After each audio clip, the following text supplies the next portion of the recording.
Wouldn't it be wonderful if we could teach the gullible to never be so comfortable with lies they eat like comfort food, to disregard the bogus claims and pseudoscientific claims? Can you imagine just how much indeed the world would change? No more political predators playing on the populace, but ilkas and plots to shift and kill metropolis. No more villains with the title in the Bible, holding phony temper Bibles like the stuff they teach is vital. Imagine it was normal to have to prove a claim you make, and folks really feel ashamed to express some content that was fake. It's not to say we never make mistakes, it's just to say we go out of our way to show the evidence it takes. Remain skeptical while you travel the road, the reason stay strapped with logic and facts. That's what it is, yo. Keep reality intact to help the truth grow. Question every claim, especially the ones you believe in. Remain skeptical while you travel the road, the reason. Welcome to Road to Reason. I'm your host, Brendan McAuliffe, and this is... Co-host today, Paul Sheehan. All right. And today we're going to be talking about secular arguments for both pro and against abortion. Yes, this is something that is becoming a growing issue in the secular community. We'll get into a little bit of the research and background on that as we progress in the show, but we have some news and announcements, right? First off, some news. Paul, you had a couple ideas for that? No, I have no ideas. You have no ideas? I've never had a good idea. No. But yeah, actually, I do want to talk about something that's in the news today, which is that in Germany, there has been a couple developments with the Muslim community there of interest. The first thing I want to talk about is a mosque that has opened there. I believe it's called the Ibn Rushd Gioth Mosque. I'm sure I have butchered that out. Yeah. It's not my language, I apologize. But the interesting thing about this mosque is that it is attempting to appeal to people that are not extremist in the Muslim community. In fact, they've actually banned the burqa in the mosque. And this is kind of interesting because they say they're doing it for security reasons, which is a legitimate concern. They don't want people coming in with their faces covered and assassinating them because they've stepped away from the so-called traditional Islamic faith. But I also think that when you look at their overall program in this mosque, it's one about, I think, just kind of about having people having the core beliefs of the Muslim religion, but trying to de-radicalize it. Yeah, it's a more liberal view exactly. on Islam. And that's exactly what it's called. It's called a liberal Muslim mosque. Yeah. It's actually run by a woman who wants to become an imam. So, I mean, all the power to her. All the power to her. I obviously, we had a really interesting discussion before the show about how, you can sit here and sit down and talk to someone and point out to them, well, you kind of have to deal with the reality that you are not practicing what your religion preaches. You're practicing what you want your religion to preach. But we kind of do that at our own peril because at the same time, these people are not prepared to let go of it. So if we, in a free speech, democratic society, tell them, okay, well, if you're not for cutting off people's heads and blowing them up and beating women and killing homosexuals and you want to call yourself a Muslim, generally good. We'll get along with you. Yeah. No, I think I could be friends. Yeah, I can be friends with you. Also, there was supposed to be a march in Germany, in Cologne. That was supposed to have 10,000 Muslims turn out. It was supposed to be against terrorism. It was anti-violence Muslim march, and for some reason there was an article written before the march saying that there were supposed to be 10,000 people marching in it, and then the day of the event came and it was about, I believe the numbers was less than 300 showed up, and the majority of the people that did show up were not Muslims. That's correct, which is disappointing, but this also opens the door to a discussion of why we don't see more Muslims showing up for something of this nature. And there's a part of the atheist and skeptic community, as I was pointing out, I have problems with both the SJW and anti-SJW crowds because they can often become extreme in their points of view. But I think this is one of those areas where you see the anti-SJW people go, well, that's because there's no redeeming value in people that are Muslims. These people are not westernized. Yeah, they're just savages, kind of and it's It's like, yeah, well, there's this other side. They've been culturally uprooted and thrown into a foreign country where they don't speak the language. They don't necessarily share the same values. It doesn't mean that one is better than the other. There is a lot of hostility against them for coming out. Plus, they also have to go back to their own community. There are extremist Muslims in Germany, and if these people show up at an anti-extremist rally, they can pay the price in their own community, because these are closed-door communities. So they have to live with the violence. Then, even if they really are against violence, they then themselves make themselves a target for it. And being a foreigner in a foreign country, this is a very complex situation. Yeah. So I'm not inclined to condemn them. No, it's they're kind of caught between this, like a rock and a hard place, where you say, okay, they want to support certain values, but aren't necessarily allowed to by their own kind of community. And then there's also the idea that just because they were uprooted from one country and then put in Germany, they don't necessarily automatically have all those values that we.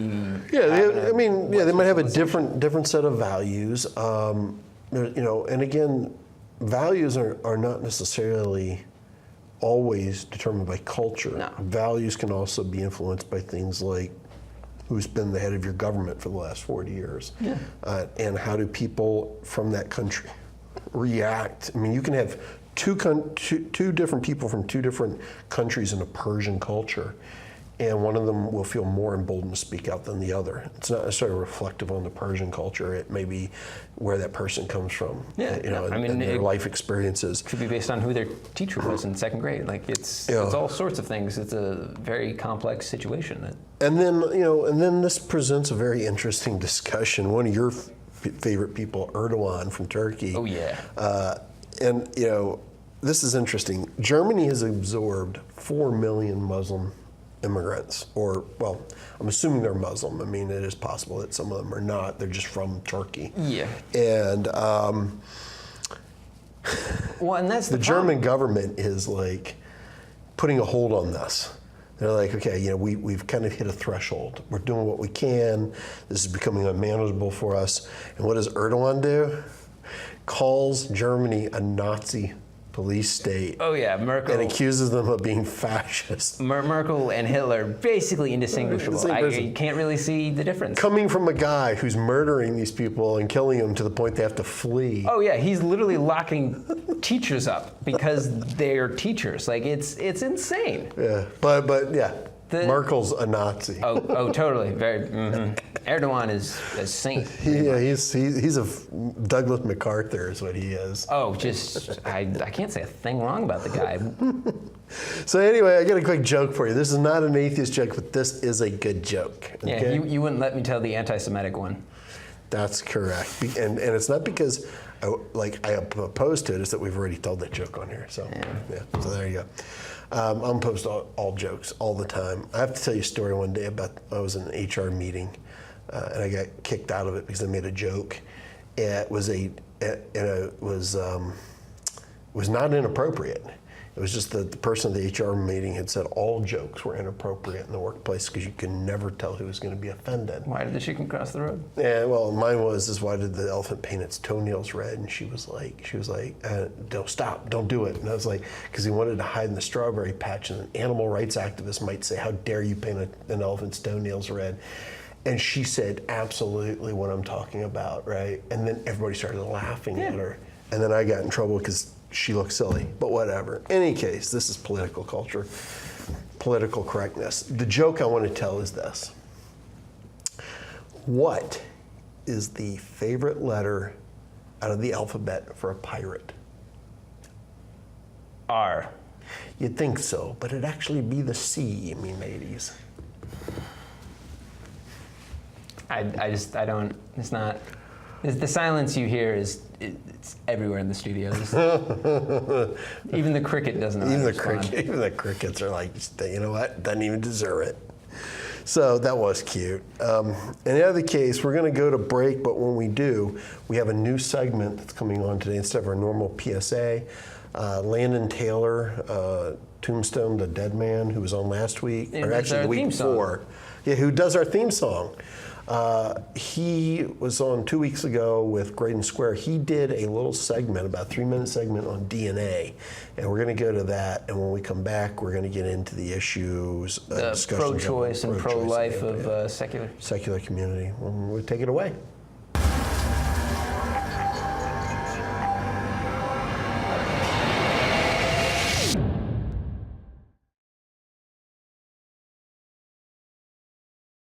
All living organisms, dogs, fish, plant life, and even us human primates, store genetic information using the same molecule, DNA. DNA, short for deoxyribonucleic acid, is an essential molecule for life and acts like a recipe holding the instructions telling our bodies how to develop and function. It's a long, thin molecule made up of something called nucleotides. Now, there are 4 different types of nucleotides. You have adenine, thymine, cytosine, and guanine, and they are usually represented by the first letter in each of their names, A, T, C, and G. What holds the nucleotides together is a backbone made of deoxyribose and phosphate. Now, let's take the human body, for example. Our bodies have around 210 different types of cells. Each individual cell does a different job in order to help our body function. We're talking blood cells, bone cells, and cells that make up our muscles. DNA is also organized into structures called chromosomes within the cell. The DNA gives the cells instructions on what to do. So imagine the cell is like a computer and the DNA is the code or program. The DNA code is held by different letters of the nucleotides. As the cell reads the instructions on the DNA, the different letters represents instructions. Every 3 letters makes up a word called a codon. Now, I know what you're thinking, but there are only 4 different letters. But the thing is, DNA molecules are thousands of letters long, so this allows for a billion different combinations. Just look at all the diversity of life we have on Earth. Within each string of DNA are sets of instructions called genes. A gene tells a cell how to make a specific protein. Proteins, in turn, are used by the cell to perform certain functions to grow and to survive. Now, under a microscope, DNA looks like a thin, very long string, but it turns out that it does have a specific shape called the double helix. Now, remember earlier when I mentioned the backbone of deoxyribose and phosphate? Yeah, that thing. There are 2 sets of backbones that twist together. Between those are the nucleotides represented by the letters A, T, C, and G. A different nucleotide connects to each backbone and then connects to another nucleotide in the center. And just like puzzle pieces, only certain sets of nucleotides can fit together. A only connects with T, and G only connects with C. It's also interesting to note that 99.9% of the DNA of every person on the planet is exactly the same. It's that 0.1% difference that makes us unique. Well, that's all for me today, Reapers. If you enjoyed this video, please like, share, and subscribe to the Reaper Legion Network. And as always, please, geek responsibly.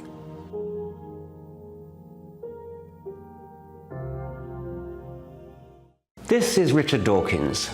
Doing commercials is unfamiliar territory for me, but I'm inviting you to watch Road to Reason, a skeptic's guide to the 21st century, on Fairfax Public Access every Sunday. Each week, the hosts tackle wishful thinking, religion, pseudoscience, and the harm they cause, with a combination of facts, humor, and community involvement.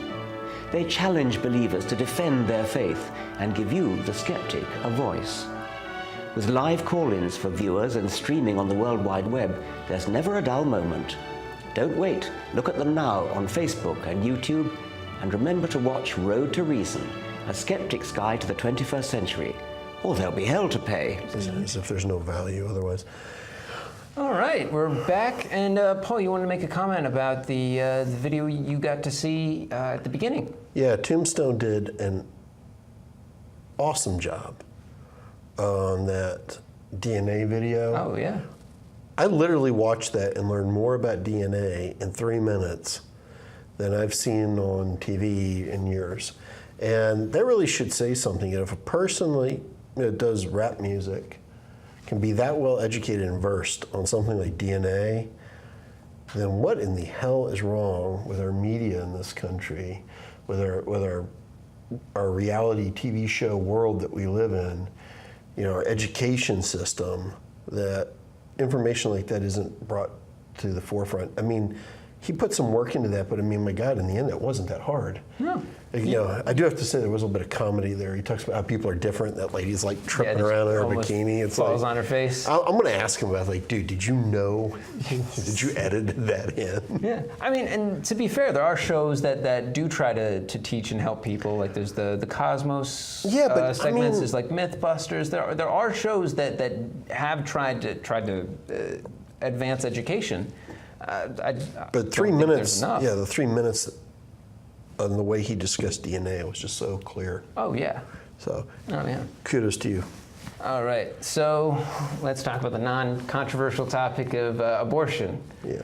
So, personally, I'm an atheist, and oddly enough, I'm also pro-life, morally speaking. However, legally speaking, I'm pro-choice. I don't think that I should be able to make laws telling other people what they should do. However, I do reserve the right to be able to judge people for their actions. Paul, what's... My take on it is I'm unapologetically pro-choice. But much like you, I cannot help the fact that I am a human being and certain things don't sit right with me. Yeah. So I don't consider it to be something to be taken lightly. Yeah. I know a great deal of women who have had abortions in their life, who have been adversely affected and have been haunted by it afterwards. Yeah. So it's not just an issue of does a woman have a right to have an abortion?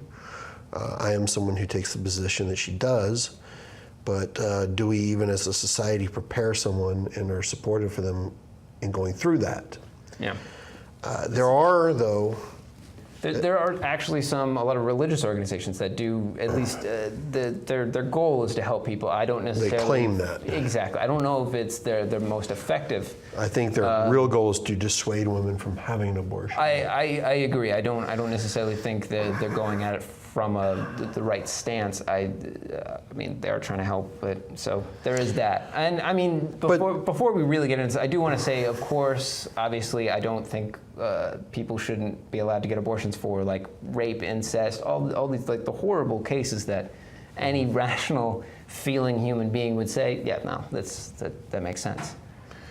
Yeah, I think that too, this is one of those issues where when you approached me about doing this episode, the reason I felt that this would be a really good episode is that we see an emergence in the atheist community as it continues to grow of a diverse school of thought. Yeah. And this is one of those areas where I don't think people can divorce the issue of abortion and morality from religion anymore. Because this is not, what we're finding is that there are people who just are dead fast against religion, don't believe in it, but also find themselves in a position where they're not supporters of abortion being legal. Christopher Hitchens was one of those. He said, I believe the quote was, they are candidates for members of society and they should be treated as such and have rights as such. Right. And that's... and there are a lot of arguments. There are a lot of really good arguments, both for and against. And like for instance, one of the things I was talking about on the show before, from a legal perspective, if you shoot a pregnant woman, you will be charged with a double homicide. Mm. Yet, if she has an abortion, she has not committed murder.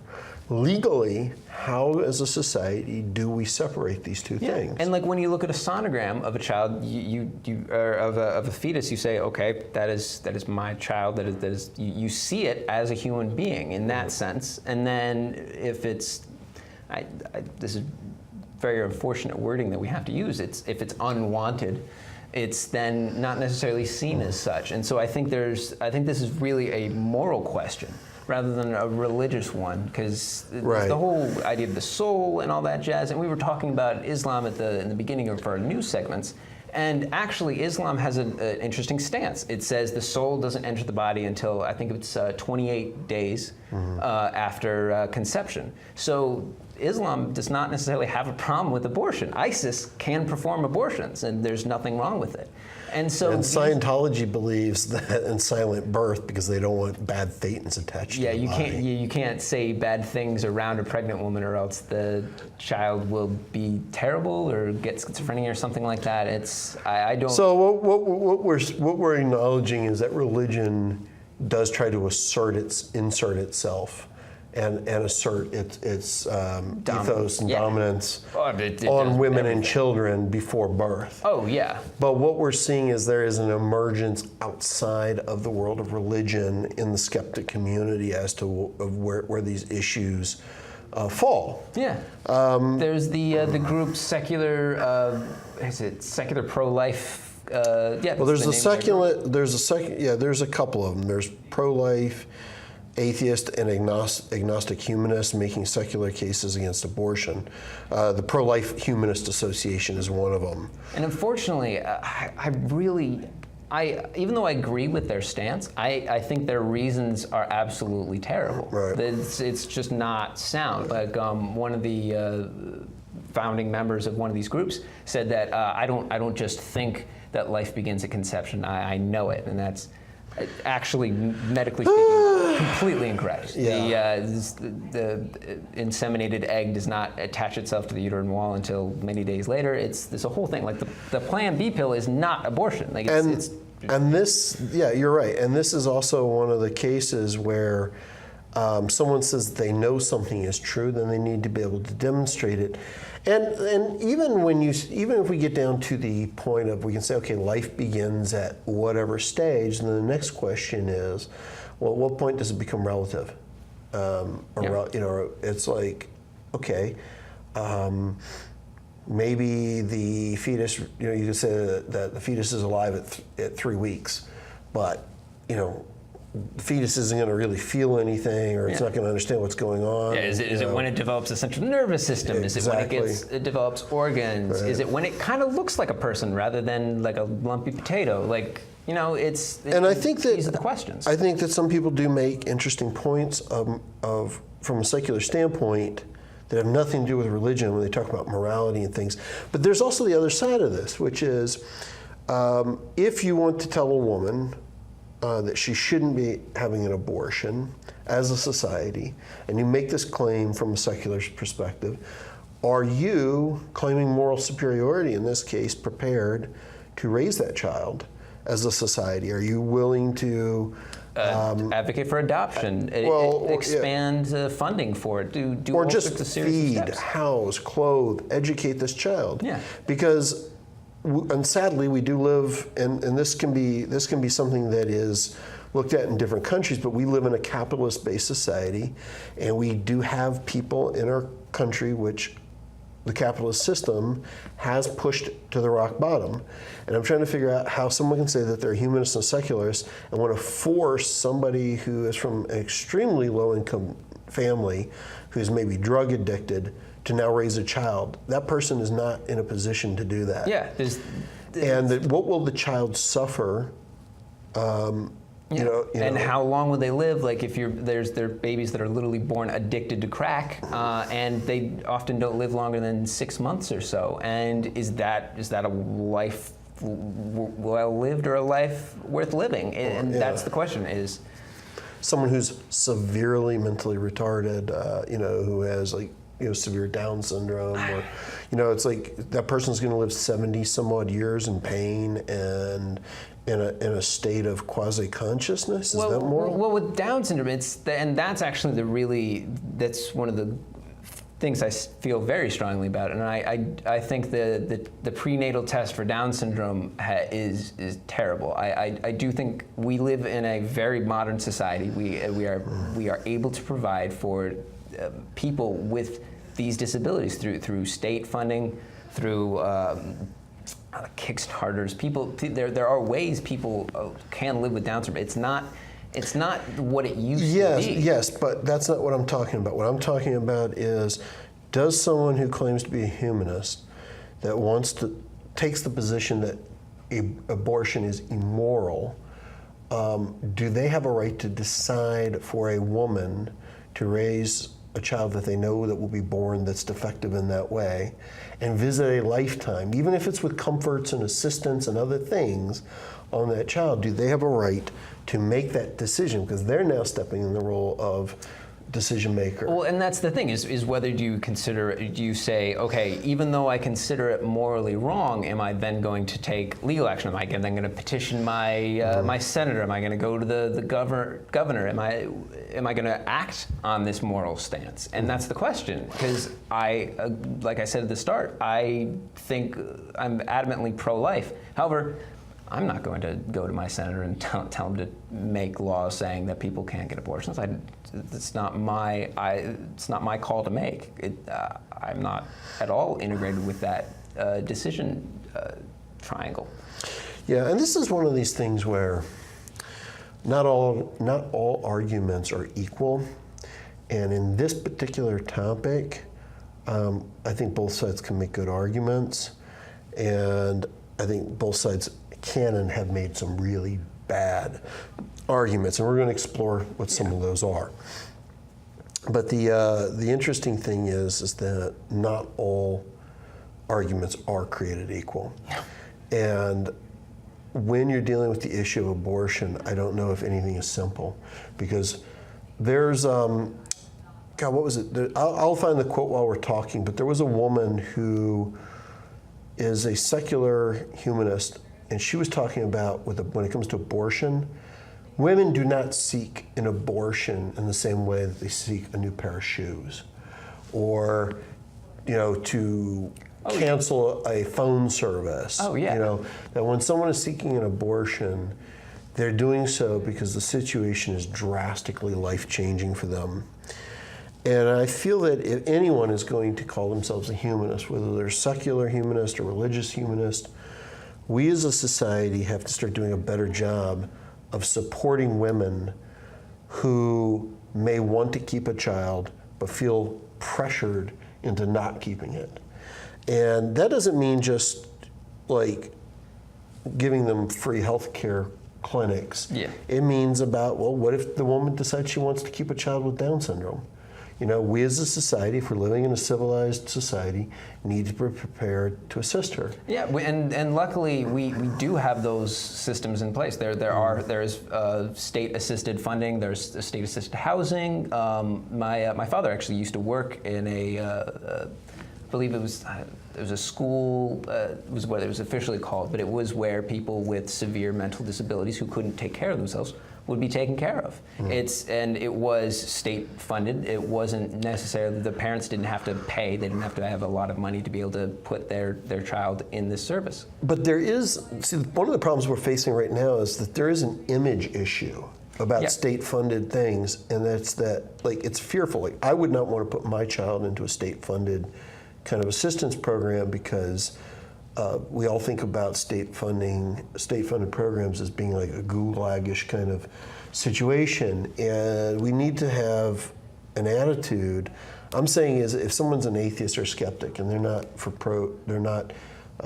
for abortions, or they're against them, they really need to have a very strong humanistic attitude about developing social services. And that's one thing that I have seen, that a lot of people who are against abortions that come from the skeptic community don't do, just like their religious counterparts.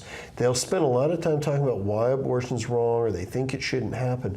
They do very little work around supporting mothers to give them no excuse not to have one. Yeah, and I think that's one of the main issues, is the fact that people say, okay, you shouldn't then have an abortion, but now what? Okay, if you make the decision to not have an abortion, there is a after period. There's the child being born, the child being raised, the child being taken care of, the child growing up. There's a long kind of commitment to this, and that is where a lot of these moral quandaries come in. There's the Australian philosopher Peter Singer, who takes the idea of, okay, so if abortion is okay and legal and morally sound, is it then okay to then kill children? If the child is born and then both parents lose their jobs and the house is foreclosed on and they have to live on the streets, is that child going to be able to have a good life?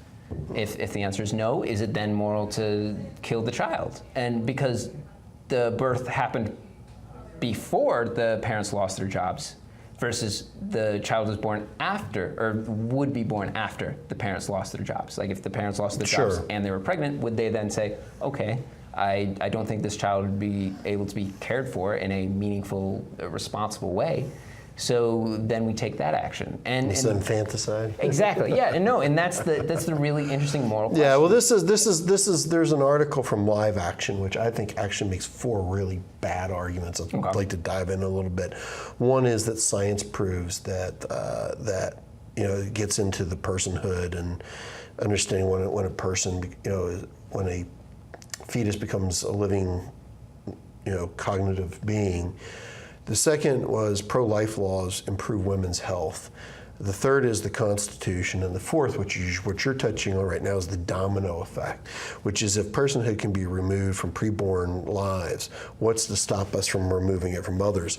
Of course, the problem for this argument is that fetuses don't currently have personhood. So that's already a dead argument. Unless you shoot a woman who's pregnant, then all of a sudden it's treated as That's not actually true. There's the Federal Unborn Victims of Violence Act, which actually gives them personhood. Under things like I'm talking about, where if you shoot a pregnant woman, then they're treated as a person. But they don't have personhood when a woman walks into an abortion clinic and there's an abortion. And me personally, I have a problem with that. I think you can make the claim that science clearly defines the bounds of personhood. You can say, okay, it's as soon as the cells start dividing, or as soon as the egg attaches to the uterine wall. Mm-hmm. That you can make that solid stance, or you can say, okay, it's once they exit the vagina.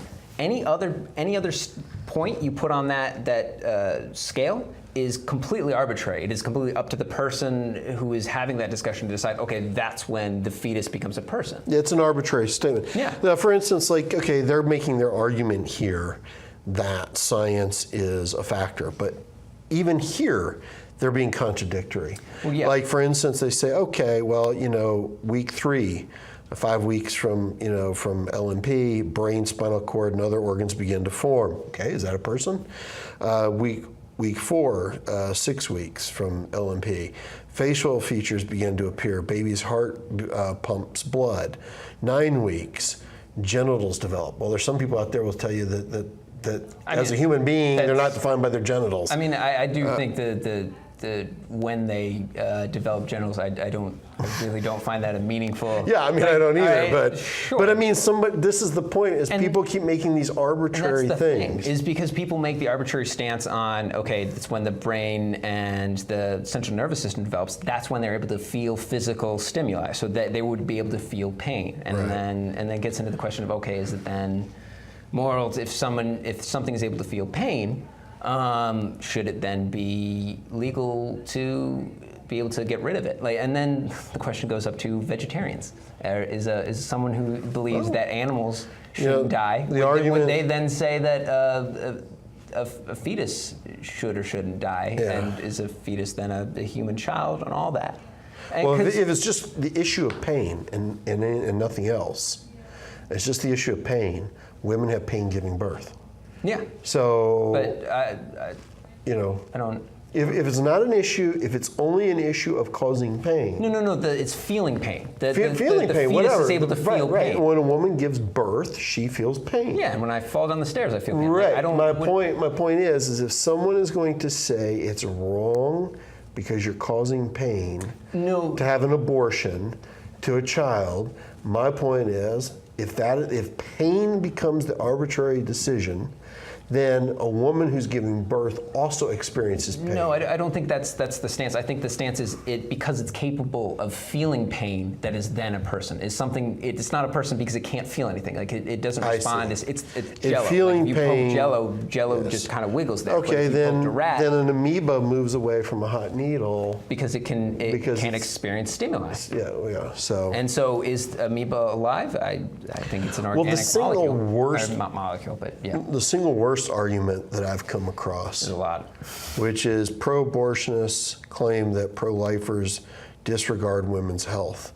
They also add that if abortion was illegal, the procedure would be performed regardless. The only difference being that it would be performed under dangerous and substandard conditions. First of all, you can't have it both ways. The fear is that abortion's illegality would make the procedure more dangerous. Then why not object to laws that hold abortion clinics to a higher standard to consequently protect women's health? So they basically go on to never actually make the argument that being pro-life improves women's health. Oh, statistically, it doesn't. But they failed to even make that argument. All their arguments are like, well, just by allowing women to have abortions, they're more at risk. Well, how so? I cannot imagine. Exactly, and this is I cannot imagine that a woman having a back alley coat hanger abortion is better for her health than to force her to actually not have an abortion. And that's what I gotta say. My point was at the top of the hour. Like I am a pro-choice or pro-life atheist, but I think almost every pro-life argument I've seen is absolutely terrible. In my arguments for pro-life is basically. The statement is made that it's the mother's choice. It's the choice of the mother because it is her body. That I say, okay, that's a fair statement. But then, is it then not the choice of the fetus who is going to be not allowed to live? Does it then not, because it can't speak for itself? Is it then okay? Because you can't speak up, we're going to trample over you. Isn't that then morally wrong as well? Because it's a being that can't advocate for itself. It can't. It has no ability to make decisions or to indicate its opinion on anything. So why would we then just stab it? Like if you hit a blind guy in the back of the head, just because he can't see it, doesn't mean hitting them is wrong. Like it's the choice. You mean right? Well, yes, yeah. Okay. Yes, I agree. It's the choice of the mother, but the fact that the fetus. Yeah, you can have choices. But it can't advocate for itself. It is impossible for it, and so I feel that I define the line of life begins when cells start to divide and the egg secures itself to the uterine wall. Like that's when it begins to take form and receive sustenance and be able to grow from there. I don't think that's your it's not personal. It's not conception. It's not. I don't feel it's at birth because I feel the idea of consciousness is a very difficult one. Well, I mean, it is hard to reconcile how if you stick a metal object into a woman and stab the brain of a baby 5 minutes before it passes through the vaginal canal, that's an abortion, but you do it 5 minutes later and now you've committed murder. But this is where, we get into an argument, and I want to just be clear, that's your personal opinion of how you arrived to that based off of the understanding you have. Yeah, of science. Right, and this leads to the question though, and this is an important distinction for people to make, that this is not an easy thing to answer. No. Because for different people, there are different objective ideas about what is a person and what isn't.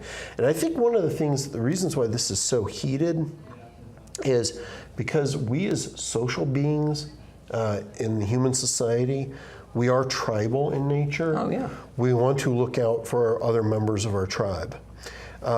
Instinctively, and I don't know that there are studies on this, I won't pretend to say that there are studies on this, but my life experience is that if you're in a large group and a pregnant woman is under attack, people will intervene because she's pregnant.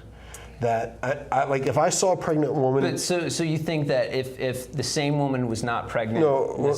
Okay. What I'm saying is, instinctually, as a tribal member, I see a woman who is pregnant being assaulted, I will probably defend her more vigorously. Okay, you see as or more I will vulnerable. interject quickly, because there's something instinctual in our species about protecting our community's offspring. Yeah, the future I think generation. that when children are abused in our society, people instinctually become more upset. Like we see children as innocent, which is what they are. We see two drunken idiots beating each other up in the street, over which softball team or sports team they like wins. We're less sympathetic. We see a child being whipped with a coat hanger. We want to kick the ass of the person who's doing it. Because the child it's an is instinct. in a more vulnerable position. I think that a lot of how we arrive at our decisions on the issue of abortion, when we set our religious discussions aside and our phony scientific arguments aside, I think a lot of this just has to do with, as human beings, we want to protect a member of our tribe, our community. And I don't know that it's all as clear cut as just the baby. I think it's more primal than that. Seeing a pregnant woman, we want to use more caution. We want to be more protective of her. Well, emotions run high because the one side sees it as physical murder. They believe it's. I'm going beyond that. I'm going terrible. beyond rational discussions about physical murder. I'm talking about an emotional instinct that we have as a species, that sometimes it goes beyond verbal explanations or rational explanations. Evolutionarily, it's beneficial to protect pregnant women. Correct. That's just Correct. makes evolutionarily wise, sense. yes. Yeah. And from in our social infrastructure as a species on how we have developed. Yeah. And I think you can see that this is probably true in lower primates or like apes and things like this. You can see that the alpha males will protect other pregnant females. Females will help rear each other's children. True, but those alpha males will then also eat the children. And in primates, under certain circumstances, that's when they take over from a previous alpha male. Well, no, the alpha male will eat the children because it feels threatened. Okay. I think about the possibility of being overthrown. There are anomalies to that, but that's not a norm in those societies. The norm. No, it definitely is. It's not, because they wouldn't exist if all the babies were eaten by the alpha male. No. It doesn't happen every time because the other males also typically defend happens. It typically happens when one alpha male is old and the younger alpha male takes over. He will kill off the other alpha male's young, so they don't compete against him. Yeah, and he will, and the upcoming alpha male will also kill the children of the tribe between a certain age. Obviously, it doesn't infants. Correct, but as a general rule, they will also they will protect the pregnant females. I've seen it. Yes, the pregnant females. Yes. I don't. I think actually, though they're. What you're describing is what happens when there's a change in social order. Well, what I'm trying to point at is the fact that that they're seen as different objects, born versus unborn. I'm saying that right, once but there's a triggering mechanism. It's not. Yeah, it's a very entirely, specific thing. It's instinctual either way. But. It's an instinctual thing to protect your stance, and then it's an instinctual thing to protect the pregnant women of your tribe. Right, and I'm saying we as a species have inherited that. Yeah. And I think we've refined it more than primates. Yeah. So, yeah, I think we, as human beings, we all feel when we see children are hurt. We all tend to be more cautious. I think, just even like the laws, if you attack a pregnant woman, you're going to get hit harder in court than if you don't. Yeah.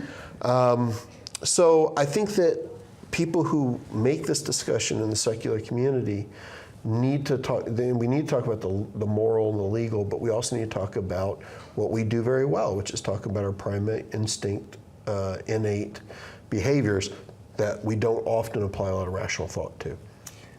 True. I don't think it's the overarching cause for the discussion. I think definitely it's a factor. I don't necessarily know how big of a factor. I think it'd be very hard to find out how big of a factor. Yeah, and I'm not claiming that it from a legal perspective or a moral perspective that it is. I'm interested in how it drives people. Yeah. I think a lot of times if we have a confirmation bias kind of attitude as a person, we need to roll back and take a deep look at what drives us. Yeah. And I think that is something that has hardly been done on this topic. Yeah, I do think that, like, the, so to speak, meta philosophy of the argument isn't necessarily being done. Not, at least not in the public sphere. Like the philosopher I was saying earlier, Peter Singer, he makes the statement of infanticide purely to be provocative, to make the stance of, okay, because I said this, everyone feels X way. Right. Why is that? Why do we react in that manner to that to that problem? Let me roll this back a minute. All right. So you are in agreement that women should have the right to choose. You and I both are think, kind of. I think legally they should have the Right. ability to choose. Yeah. And I think that we both kind of find. We both agree that's not our place to say whether a woman should or shouldn't. But I think you and I are also both kind of have that repulsion kind of thing at the idea of an abortion. For you, what would you say you would like to see as alternatives? Like what infrastructures, what type of support would you like to see women have that you feel could help you change the environment to something you felt was more fair and equitable for unborn children? I think there needs to be more of a kind of a post-survey, of a post-therapy, so to speak, of, okay, women who do have abortions, get people to ask them questions, figure out what they're feeling, why they're feeling that, why did they have the abortion? You need to figure out what leads people to make these decisions. Because if it's simply, they didn't know how to, their partner didn't know how to put on a condom, then we can say, okay, then we should increase sex education in that manner. Or if it's, okay, it's a financial decision, okay, maybe take certain actions in low-income areas to make it so that women in those low-income areas aren't forced into that situation where they have to choose. I think it's a lot of cutting off the problem before it begins. You have to. I think it's silly to then say, okay, should abortions happen or not? It's whatever. Like you were saying earlier, people have been getting abortions when it wasn't legal. In Britain, it was a thing where pregnant teenagers would go over to France to get their to the continent rather to get their abortions because they weren't able to get it in England. Yeah, they used to go to Canada from here. And it didn't change a thing. Like people were still able to get abortions. So morally, from the morally grandstanding position, nothing changed between having it there and having it somewhere else. People say because it's more available, people will just use it as a form of birth control is utterly ridiculous.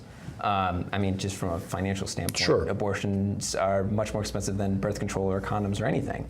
I think. It's like why would you have an abortion if you could just use a condom? Yeah, or take the pill or Plan B or whatever, and that's the question: is why are then people needing abortions instead of having taken these other precautionary measures to okay, not so have your position largely is that from a societal standpoint, intervention, yeah, is that we need to first, in order to determine what is an appropriate intervention, we need to first examine the driving factors behind it. Yeah. And we are not meeting that obligation at the current time. No, I don't think there's like either broad therapy sessions or psychological studies being done. Mm-hmm. If there are, I'm not aware, but I do try to keep up on my psychology journals.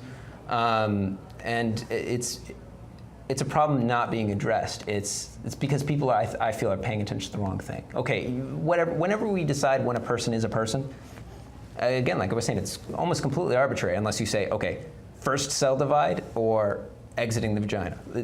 Anything other than those 2 points, completely arbitrary. And then, so it doesn't really matter that much to me. What matters is why are people then having to make these decisions? Because like you were saying, your personal experience with people who've had to have abortions are distraught. They're psychologically very, very damaged because of this. And that is bad. This is a very bad thing. Because people felt like they had to make that decision, they then have to pay for it. That is not good. As a society, we have then failed. Yeah, I know there are cases out there where I've heard women say that abortion was the best thing that ever happened to them, and that is certainly their right to have that position. Yeah. I've never met one of them. I've heard like certain people on TV make those comments. Of the women I know who have had abortions, every one of them has exhibited or has shared with me remorse. Yeah. Not even, there might be remorse, but it might just be like it's part of their life that just doesn't fit right in their life. There's something wrong with it, and that's the thing. If a woman is going to have abortion, there needs to be the social support for her that goes beyond just applying the medical procedure. Yeah, no, I definitely think there should be psychological support. Now, this is where religion can exacerbate a situation. Like somebody very close to me had an abortion a long time ago. And this person confided in me that they felt it was a mistake. They confided in me that if they could do it over, they wouldn't have.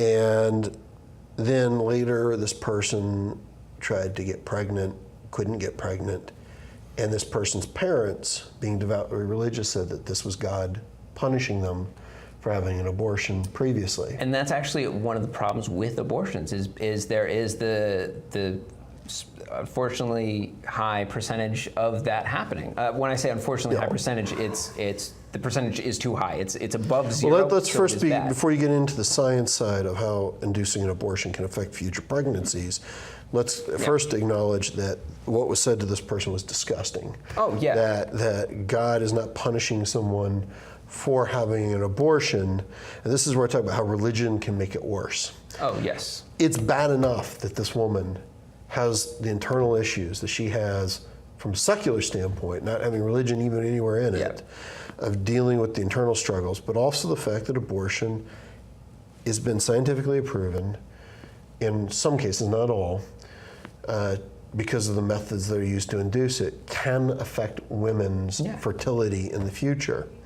So I would say for women who are considering abortion, you need to get the best medical care you can get. And information. Best information and medical care, and you need to not just go into an abortion clinic, you need to get, and I'm not talking about going down the road of going, one of these like religious things where you wait a number of days and stuff, but you do need to meet with a doctor who will do real things, real tests to tell you your likelihood of the abortion affecting your future fertility. Your gynecologist, yes, your gynecologist, a real doctor, because for some women, they're at more risk than others. Yeah, it's genetically, there's we saw the PSA, there's these little things that do make us all different. Like when I and the sun tend to develop freckles.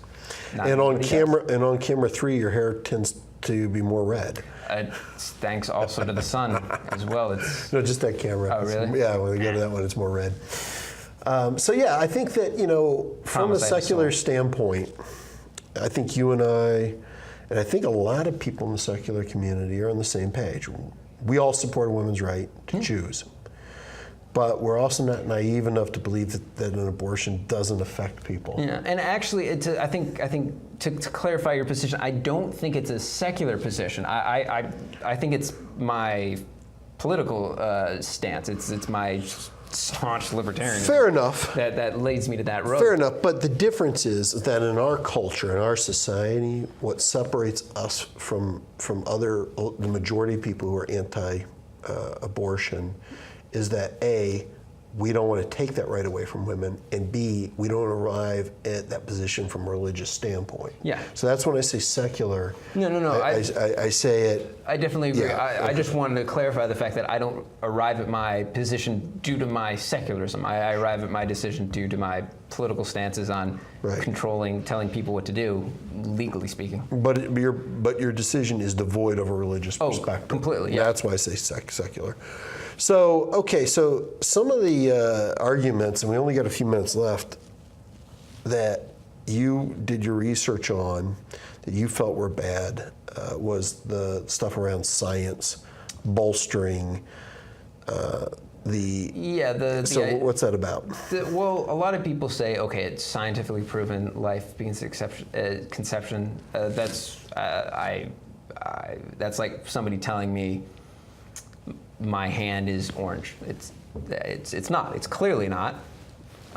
Just your hair on camera 3. But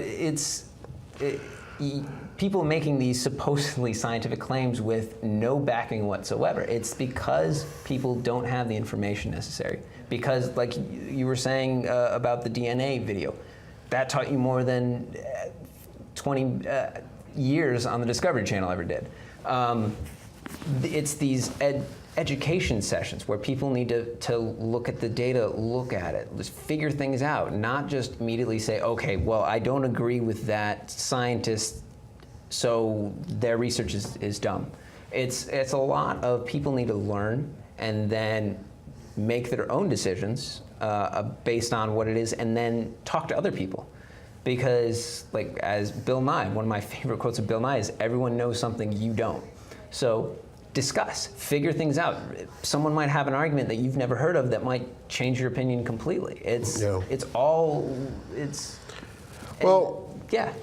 You know, was it this woman, Kesley Hazard? Was she the one that debated Matt Dillahunty? I believe in the Atheist Experience, the secular pro-life woman. Yeah, she, again, that's a very, very clear example of someone who I have the same position as, who I think has horrible reasons for having that position. She's made some really bad ones. I mean, she then went on to blame it on the fact she hadn't debated before. But, you know, I'm sorry, the one thing I love about Matt Dillahunty, he says, bring me your best arguments. Why are your best arguments why would you put anything better or anything worse than your best argument? And, you know, I don't know the particulars of the show. I don't know whether it was all of a sudden, okay, that was their topic. Well, I mean, she claims to be versed in this, and, you know, which is interesting because she goes on, she's trying to court the religious right in this country, talking about laying off the God talk as if they would.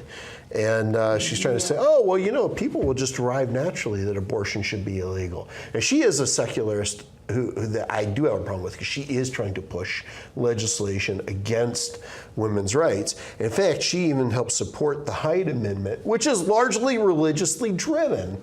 So it's kind of like you almost have to be religious in order to start trying to pass legislation. Well, and that's the thing, is how strongly people feel about these positions. Like, I have to be honest, it's only because of my libertarian stances that I wouldn't then join her group and support it, because if I really felt that I should be able to tell people what to do,